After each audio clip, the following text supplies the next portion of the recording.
বন্ধ করে নিচ্ছি এরকমভাবে মুখটা। জল থেকে আমি দিয়ে দিচ্ছি এখন এটা, আর এটা ঢেকে দিতে হবে কারণ জলে গেছে। এই যে দেখো তুমি ছেড়ো না হাত পথে, যদি আধার আসে। নমস্কার বন্ধুরা, welcome back to my channel. আমার চ্যানেলে তোমাদের সবাইকে জানাই। আমি আজকে আবার চলে এসেছি নতুন আরেকটি রেসিপি নিয়ে। তো আমি আজকে বানিয়ে দেখাবো তোমাদের আলুর কুলচা রেসিপি, আর একদম তেল ছাড়া বানাবো আমি জল দিয়ে। তো আমি চলে যাচ্ছি রেসিপিতে কি কি রয়েছে সবাই দেখে নাও। বন্ধুরা, আমি আজকে আলুর কুলচার রেসিপি দেখাবো, সেই জন্য প্রথমেই আমি এখানে নিয়েছি 500 গ্রাম ময়দা, এখানে নিয়েছি 150 গ্রাম টক দই, ভালো মতো ফাটিয়ে নিয়েছি দইটাকে। এখানে নিয়েছি চিনির গুঁড়ো করে, আদা কুচি করে নিয়েছি একদম ছোট ছোট করে। এখানে একটা মিডিয়াম সাইজের পেঁয়াজ কুচি নিয়েছি। এখানে নিয়েছি ধনেপাতা কুচি করে। এখানে নিয়েছি লবণ, এখানে নিয়েছি বেকিং সোডা, আর এখানে আমি বাড়িতে জিরা ভেজে নিয়ে তারপর গুঁড়ো করে নিয়েছি। ময়দার সঙ্গে আমি মিশিয়ে নিচ্ছি এই যে চিনির গুঁড়ো, মিশিয়ে নিচ্ছি এটা সম্পূর্ণটাই দিয়ে দিচ্ছি। এই যে দেখো, এই যে চিনির গুঁড়োটা একদম সাদা, তো মিশিয়ে নিচ্ছি ময়দার সঙ্গে ভালো মতন। তো চিনি মেশানো হয়ে গেছে, ফাঁকা করে নিচ্ছি ভেতরটা।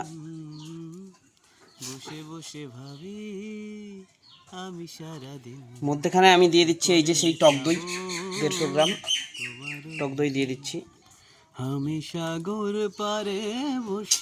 তো এই যে দেখো, আমি টক দই দিয়ে দিয়েছি। এবার এর মধ্যে আমি দিয়ে দিচ্ছি 1 চামচ বেকিং সোডা।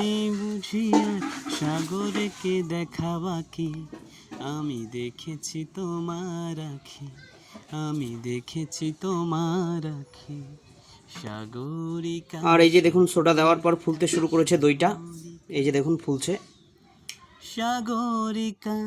আর ডোটা কিন্তু একদম শক্ত করা যাবে না, আর তেল দেওয়া যাবে না এটাতে বেশি, কারণ এটা খাস্তা টাইপসের হবে না, এটা হবে একদম নরম।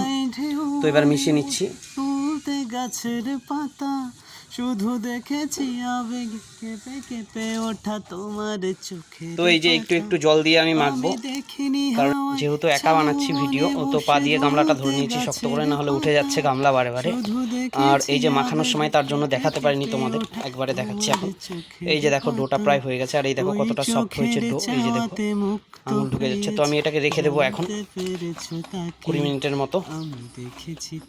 ঢেকে দিচ্ছি ময়দাটাকে সাদা ধুতির কাপড় দিয়ে। তোমার আঁখি সাগরিকা সাগরিকা সাগরিকা সাগরিকা, তোমার সাথে এই পথ চাওয়া যে আমার ভালো লাগে। ভালো মতো ঢাকা দিয়ে ঢেকে রাখছি থাল দিয়ে। এত আলো এত খুশি। আর এই যে আলুর কুলচার ভেতরে যে পুর বানাবো, তার জন্য আমি আলু সেদ্ধ করে নিয়েছি 4টা। তো এবার আমি পুরের ভিতর দিয়ে দিচ্ছি 1 চা চামচ আদা। সামনে তুমি বেশি চাই না তো বলো প্রিয়া। আর দিয়ে দিচ্ছি পেঁয়াজ কুচিটা। তুমি বলো না করো কেন প্রিয়া। আর দিয়ে দিচ্ছি স্বাদ মতো লবণ। চুপি চুপি মনে হৃদয়ের বাঁধনে। আর দিয়ে দিচ্ছি আমার বানিয়ে রাখা সেই জিরের গুঁড়ো। আমার সাত পাকে বাঁধা। আর দিয়ে দিচ্ছি আমি সামান্য পরিমাণ ধনেপাতা কুচি।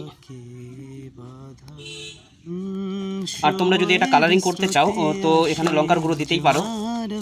আমি যেহেতু ঝাল পছন্দ করি না খুব একটা, তো আমি দিচ্ছি না, তার জন্য এগুলো ভালো মতো মেখে নিচ্ছি। এবার আমি তৈরি করে নিয়েছি আমার পুরটা আলুর। স্রোতে আসে জোয়ার ভাটা, সুখের ফুলেও থাকে। দেখো অনেকটা ফুলে গিয়েছে, হাত দিয়ে দেখাচ্ছি আমি। এই যে দেখো কতটা নিচে চলে যাচ্ছে একদম। এই যে ডো তৈরি হয়ে গেছে আমার। তো এই যে আমি বাটির মতো বানিয়ে নিয়েছি, এবার এর মধ্যে পুর দিয়ে দিচ্ছি আলু।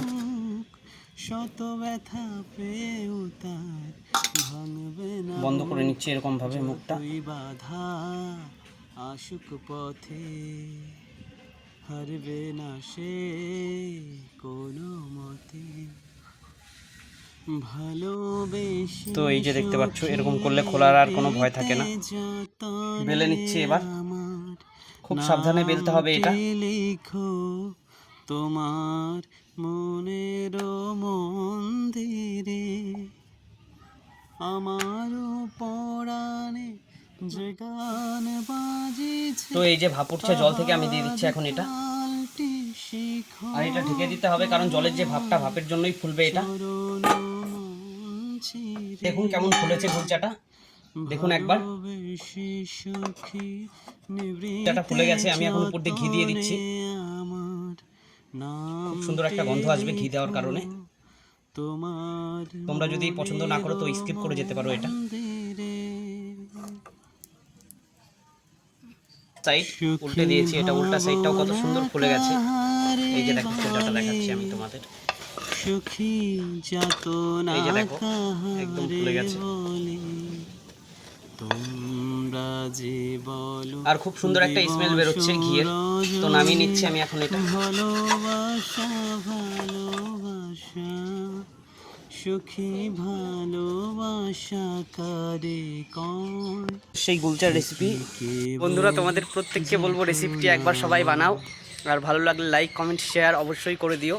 খুব শীঘ্রই আসবো আরেকটি রেসিপি নিয়ে। ততক্ষণ সবাই ভালো থেকো, সুস্থ থেকো।